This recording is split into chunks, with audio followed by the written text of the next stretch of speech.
આદિવાસી સમાજના ભગવાન બિરસા મુંડાની આવતીકાલે જન્મ જયંતિ છે। 150મી જન્મ જયંતિ નિમિત્તે હવે ઠેક ઠેકાણે અલગ અલગ કાર્યક્રમનું આયોજન પણ કરવામાં આવી રહ્યું છે। દેડિયાપાડાની અંદર જોઈએ તો વડાપ્રધાન નરેન્દ્ર મોદી આવી રહ્યા છે।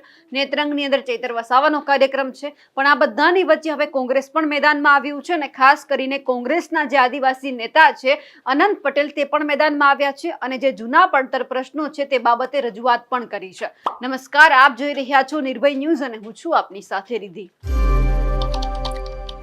આદિવાસી સમાજના લોકો હોય કે નેતા હોય અલગ અલગ કાર્યક્રમ કરી રહ્યા છે, પરંતુ આ બધાની વચ્ચે અનંત પટેલે મુખ્યમંત્રી ભૂપેન્દ્ર પટેલને પત્ર લખ્યો છે અને માંગણીઓ કરી છે। શું માંગણીઓ છે તેમની ચર્ચા કરીએ। સૌથી પહેલા તો તેમણે જે અત્યાર સુધીના જે પડતર પ્રશ્ન છે તે મુદ્દે હવે રજૂઆત કરવામાં આવી છે, એટલે કે આદિવાસી સમાજના વર્ષો જૂના પડતર પ્રશ્નોને વાચા આપવા બાબત જય ભારત સાથે લખી જણાવવાનું કે સરકાર શ્રી બિરસા મુંડા જન્મ જયંતિ અને વિશ્વ આદિવાસી દિવસ દર વર્ષે મનાવે છે અને આ ઉજવણીના કાર્યક્રમોમાં આદિવાસીઓના સર્વાંગી વિકાસની વાત થાય છે, પણ ગુજરાતના આદિવાસીઓના સંગઠનો દ્વારા રાજકીય પક્ષોના પ્રતિનિધિઓ દ્વારા અવારનવાર રાજ્ય સરકારમાં રજૂઆત કરવામાં આવે છે, છતાં આજ સુધી ઉકેલ નથી આવ્યો।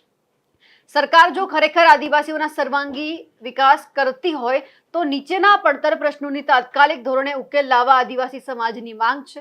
જો ઉકેલ નહીં આવે તો ના છૂટકે બિરસા મુંડાના માર્ગે ચાલી સમાજના હક અને અધિકાર માટે આંદોલન કરવાની ફરજ પડશે, તો અમે નમતું જોખવા પણ તૈયાર નથી। એટલે કે આ વખતે જો લડી લેવાનું થશે તો અમે બધા લડી લેવાના પણ મૂડમાં છીએ। અને હવે જે માંગ અહીંયા કહેવામાં આવી છે તેમની ચર્ચા કરીએ। બિરસા મુંડા જન્મ જયંતિ અને વિશ્વ આદિવાસી દિવસ નિમિત્તે રજા જાહેર કરવામાં આવે। ખોટા આદિવાસી પ્રમાણપત્રો રદ કરો। સાચા આદિવાસીઓને ન્યાય આપો। સરકારી તમામ રેકર્ડ પરથી વનવાસી શબ્દ દૂર કરી આદિવાસી શબ્દ કરવો। આદિવાસી વિસ્તારમાં જળ જંગલ જમીનનું ખનન હનન બંધ કરો। ફીશીપ કાર્ડની મર્યાદા 8 લાખની કરવી। જળ જંગલ જમીનનું ખનન હનન ના થાય તે રીતે આદિવાસી વિસ્તારમાં નાના મોટા ઉદ્યોગ સ્થાપવા, જેથી સ્થાનિક સ્તરે રોજગારી મળે અને પરિવાર સાથે ગુજરાન પણ ચલાવી શકાય। સહકારી તથા ખાનગી સંસ્થામાં એસટી એસસી ઓબીસીની ભરતી કરવી। આદિવાસી વિસ્તારની અંદર જિલ્લા પંચાયત સીટ દીઠ લાઇબ્રેરી બનાવી। આદિવાસી આયોગની રચના કરવી તથા વસ્તી પ્રભાવિત ગાંધીનગર તેમજ તમામ જિલ્લા સહિત વિસ્તારોમાં આદિવાસી ભવન પણ બનાવવા।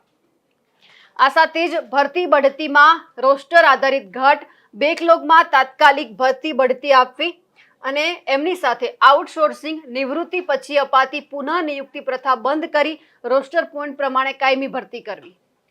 11 નંબર છે ભરતી પ્રક્રિયામાં જાતિ પ્રમાણપત્રોની ખરાઈ કરવામાં થતો વિલંબ તાત્કાલિક દૂર કરવો તથા લાંબા સમયથી નિર્ણય અર્થે પડતર જાતિ પ્રમાણપત્રો અંગે તાત્કાલિક નિર્ણય કરવો।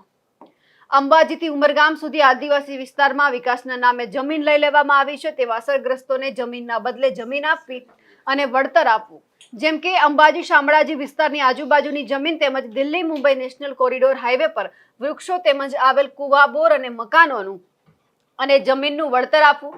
દાહોદ જિલ્લામાં એરપોર્ટ બનાવવા માટે ખેડૂતોની જમીનમાં બનાવવા કરતા સરકારી જમીનમાં બનાવો, જેથી ખેડૂતો અસરગ્રસ્તો અને જમીન વિહોણા થાય નહીં।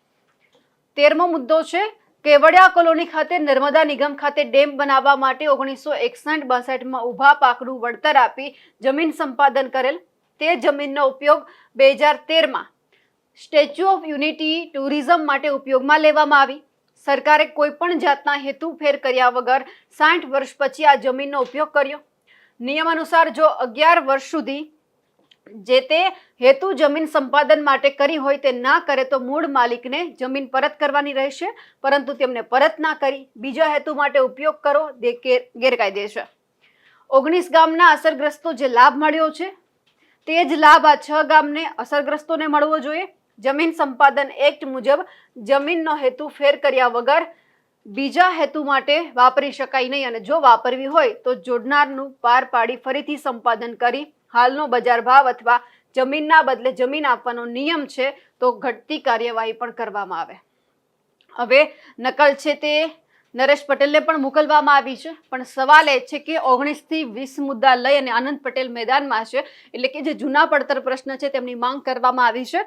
પણ ગુજરાત સરકારની અંદર અત્યારે 4 આદિવાસી મંત્રીઓ છે, તેમ છતાં જો આ બધી રજૂઆત બીજા પક્ષે કરવી પડતી હોય તો પછી એ લોકોએ પણ વિચારવા જેવું છે કે જ્યારે ગુજરાત સરકાર એવું કહે છે કે અમે આદિવાસી લક્ષી કામ કર્યા છે, આદિવાસી વિસ્તાર માટે અમે લોકોએ વિચાર્યું છે, તો પછી આટલા બધા મુદ્દા ઉપર હજુ પણ એક પણ મંત્રીનું ધ્યાન કેમ નથી પડ્યું? એટલે હવે આનંદ પટેલ આ તમામ મુદ્દાને લઈને મેદાનમાં છે, કહી દીધું છે કે આમના ઉપર ધ્યાન આપવામાં આવે અને જ્યારે જ્યારે કંઈ પણ ઘટતું હશે તો અમે લોકો તમને સમજાવવા માટે પણ આવીશું, પરંતુ અમારા તમામ મુદ્દા ઉપર તમારે ધ્યાન આપવું પડશે. પણ આ બધાની વચ્ચે જે 4 આદિવાસી મંત્રીઓ છે, ક્યારે આ બધા મુદ્દા છે તેમને સમજે છે, ક્યારે એમના ઉપર ધ્યાન આપે છે, તે પણ જોવાનું રહ્યું. આનંદ પટેલે જે માંગ કરી છે તેમને લઈ આપ શું માનો છો? કમેન્ટ કરીને ચોક્કસથી જણાવજો.